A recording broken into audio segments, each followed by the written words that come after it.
formaría una ecuación, 2 ecuaciones, 3 ecuaciones, 4 ecuaciones máximo, porque solo tengo 4 nodos en este circuito. Estos de acá, una vez más, no son nodos. Ni el F ni el E no son nodos. Solamente el A, el B, el C y el D serían los nodos, donde nosotros podemos aplicar las ecuaciones de Kirchhoff, la ecuación de los nodos o nudos. ¿Ya? Entonces vamos a tener 4 ecuaciones ahí. Y ese sistema de ecuaciones, como lo hacíamos en cuarto medio, en tercero medio, en segundo medio, resolución de sistema de ecuaciones. Lo resolvíamos utilizando triángulo de Pascal, utilizando Ruffini, utilizando método de igualación, sustitución, reducción. Hay varios métodos, ¿verdad? Así que resolvemos ese sistema. De una u otra forma resolvemos. Pero para ayudarnos a completar un sistema de ecuaciones, se establece la regla de las mallas, que también consiste en formular ecuaciones, más ecuaciones, con los mismos parámetros de intensidad, resistencia y voltaje, como incógnita. ¿Ya? Entonces, aparece Kirchhoff con su regla de las mallas, que consiste en lo siguiente: identificar un circuito cerrado, es decir, un recorrido cerrado dentro de nuestro circuito de resistencia. Acá tenemos el 1, por ejemplo, que Kirchhoff establece, o Szymanski en su libro dice, mi recorrido 1, mi malla 1, va a ser el recorrido por afuera del circuito. Viene y se da la vuelta por afuera, vuelve y termina el recorrido cerrado. Esa es su malla 1. En esa malla 1 puede elaborar una ecuación solamente sumando los voltajes de cada artefacto que se topa en el camino al hacer el recorrido.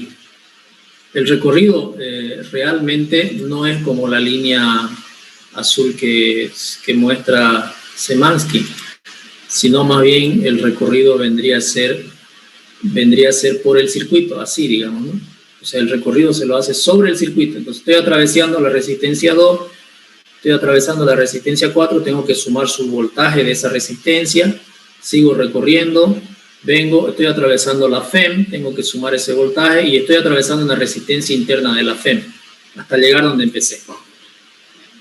Y entonces así yo formulo mi ecuación de la malla, una ecuación de la malla. ¿Y qué es lo que formulo? Hago la sumatoria, digamos, de los voltajes. Es decir, cuando empiezo el circuito, vengo al punto A y cuando me topo con la resistencia 2, tengo que sumar voltaje. No resistencia, sino voltaje. Pero, ¿a qué es igual el voltaje? A la intensidad por la resistencia. Entonces, si nosotros recordamos, acá teníamos una intensidad que lo habíamos asumido así, digamos. Si yo lo asumo así, bien. Entonces, cuando yo atravieso un resistor en la misma dirección de mi intensidad, mi voltaje va con signo negativo. Con signo negativo. Y cuando yo atravieso una resistencia en sentido contrario de la intensidad, mi voltaje lo pongo con signo positivo. Sumatoria. ¿Cuál es mi sumatoria? Vamos haciendo la sumatoria acá. Si parto del punto A, vengo y digo R sub 2 negativo porque va en la misma dirección del recorrido que yo estoy tomando. El recorrido yo lo tengo que decidir si voy a ir en sentido horario o voy a ir en sentido antihorario. Vean, aquí algunas mallas están en sentido horario y otras están en sentido antihorario. Eso lo decido yo, lo decide la persona que está resolviendo el problema. No es que siempre va a ser en este sentido y este, no importa. lo decide la persona que lo está haciendo el problema. En este caso, para seguir el gráfico que tenemos ya marcado, vamos a asumir que estamos haciendo el recorrido como dice la malla 1, en sentido horario, hacia la derecha, hacia abajo, hacia arriba, hacia la derecha, así, en ese sentido, ¿ya? Entonces, parto del punto A y cuando mi recorrido es o tiene la misma dirección que la intensidad, entonces ese voltaje entra con signo menos. Entonces aquí sería menos, para decir voltaje en el resistor 2, es lo mismo que decir resistencia 2 por intensidad 2. Es decir, la resistencia que estoy atravesando por la intensidad que pasa por esa resistencia. Eso es voltaje. En realidad estoy sumando voltaje 2. Voltaje en el resistor 2 con signo negativo. ¿Ya? Sigo recorriendo al punto C, no hay más nada. Del punto C al punto D hay otro resistor que se llama resistor 4. Entonces, al pasar el resistor 4, no recuerdo bien aquí cómo estaba la flechita de la intensidad, pero supongamos que la pusimos así, que la adoptamos así. Entonces, estoy pasando también en la misma dirección.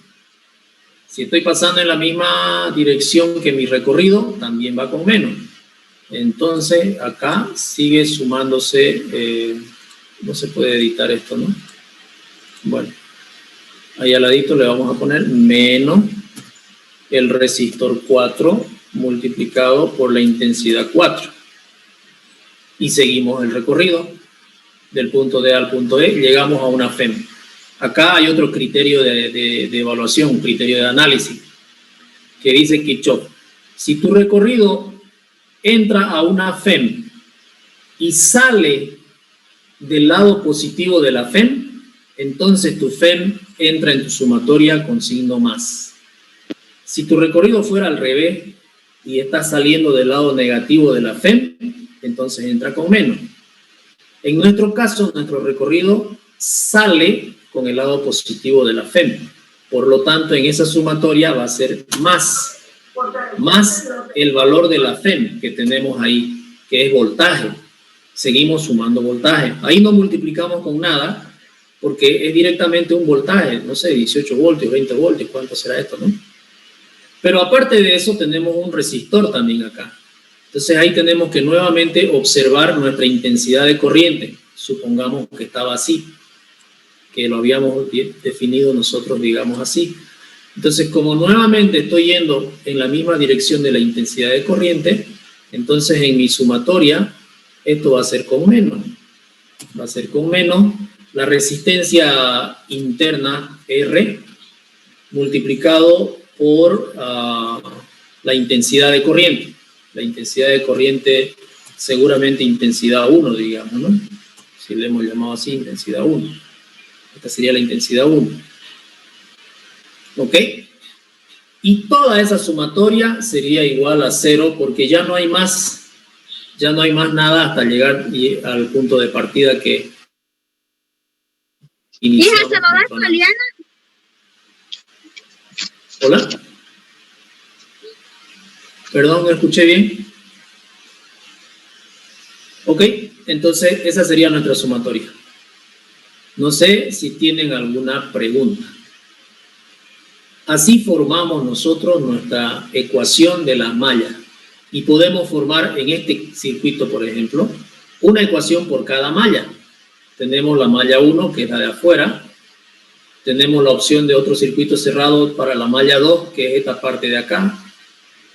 Tenemos posibilidad de cerrar otro circuito en la malla 3, hacer una malla 3, y todavía tenemos para hacer una malla 4. O sea que podemos sacar 4 ecuaciones de malla para este ejercicio y 4 ecuaciones de nodo. Y vamos a tener 8 ecuaciones, un sistema de 8 ecuaciones que vamos a tener. ¿Con cuántas incógnitas? Hay que ver cuáles son los datos y cuáles son las incógnitas, ¿no? Normalmente van a ser menos incógnitas que ecuaciones. Es lo ideal, es lo normal, lo que siempre ocurre. No puede haber más incógnitas que ecuaciones. Es más, normalmente uno no hace 8 y 8 como se puede hacer. Si tengo solo 3 incógnitas, probablemente solo necesite hacer 3 ecuaciones, nada más. No las 8 de malla, no las 4 de malla y las 4 de nodo. No sé si me entienden. Solo hago las que necesito nomás. Pero yo les estoy mostrando de que se pueden hacer 8 en este caso. 4 de malla y 4 de nodo. Y con seguridad aquí no van a tener más de 4 incógnitas. O sea que tienen por demás ecuaciones para resolver el sistema. No sé si tienen alguna pregunta. ¿Ninguna? Ya. A ver, vamos a buscar no sé si hay aquí.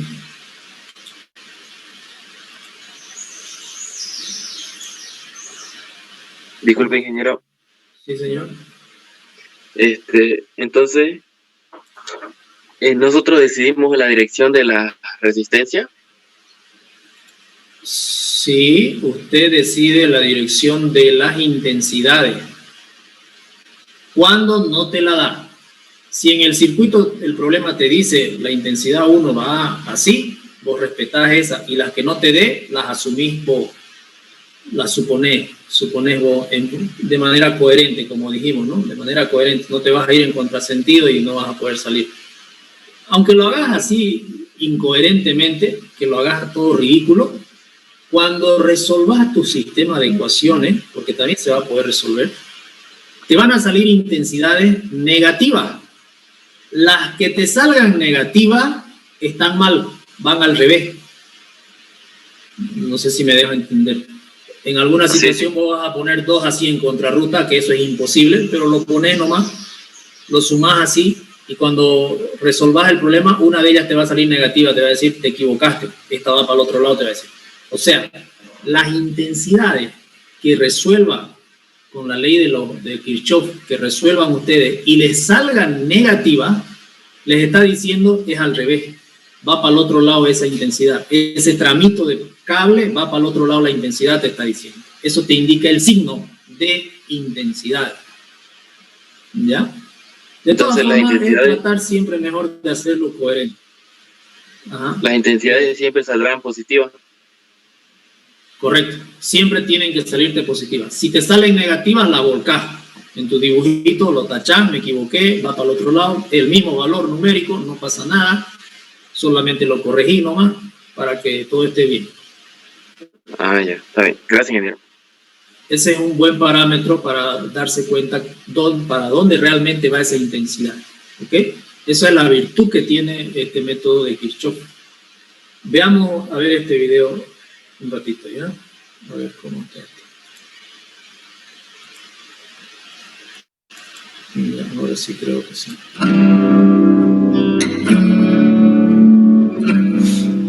Bienvenidos, jóvenes. Hoy vamos a ver un ejercicio de lo que es la aplicación de las reglas de Kirchhoff en un circuito de resistores. ¿Ok? Vamos a ver la regla de los nodos, la regla de las mallas y la aplicación en él. Veamos el mandato del problema. Ahí tenemos un ejercicio, nos piden hallar la corriente en cada tramo, digamos, hallar las respectivas corrientes de este circuito, hallar las corrientes desconocidas. ¿Ya? Tenemos todos los datos menos el valor de las corrientes. Es decir, tenemos el valor de las baterías, esta es de 6 voltios, de 2 voltios y de 3 voltios, y tenemos la resistencia que la estamos conectando. Lo que hay que hallar es la corriente que viene desde aquí hasta aquí, la corriente en este tramo y la corriente en este otro tramo. Aquí habrían 3 valores de corriente, ¿no? Una corriente en este tramo, otra corriente habría en este otro tramo y otra corriente acá. Entonces nosotros asumimos la dirección de la corriente. ¿Con qué datos vamos a asumir? Vamos a asumir al azar. Nosotros vamos a asumir al azar simplemente con un sentido común que sea correcto. ¿Qué significa un sentido común que sea correcto? Por ejemplo, si yo asumo la dirección de la corriente en En este de acá, si la sumo la dirección de la corriente, primero, por ejemplo, así, y digo, esa es mi corriente sub 1. Entonces, el sentido común es que en todo este trayecto, la corriente sub 1 va a estar así, ¿no? Esa es la corriente sub 1. Y acá va a estar así, la corriente sub 1. Es decir, yo no puedo asumir la corriente sub 1 en este pedazo hacia allá y en este pedazo hacia el otro lado. No tiene ningún sentido eso. La corriente desde este punto es un solo conductor y por lo tanto tiene que tener la misma dirección en todo el conductor. Llegando al nodo ya pueden pasar muchas cosas. Entonces de acá yo tengo que asumir la corriente sub 2, por ejemplo. Yo puedo decir que la corriente sub 2 va a ser para arriba. Supongamos que va a ser para arriba la corriente sub 2. Entonces esa va a ser mi I sub 2. Esa es la corriente sub 2. Entonces, si la corriente sub 2 en ese instante va para arriba, en este tramo, aquí viene la corriente sub 1, aquí viene la corriente sub 2. Para el otro pedazo de acá, ya nosotros podemos asumir a cualquier lado, ¿no? Podría venir la corriente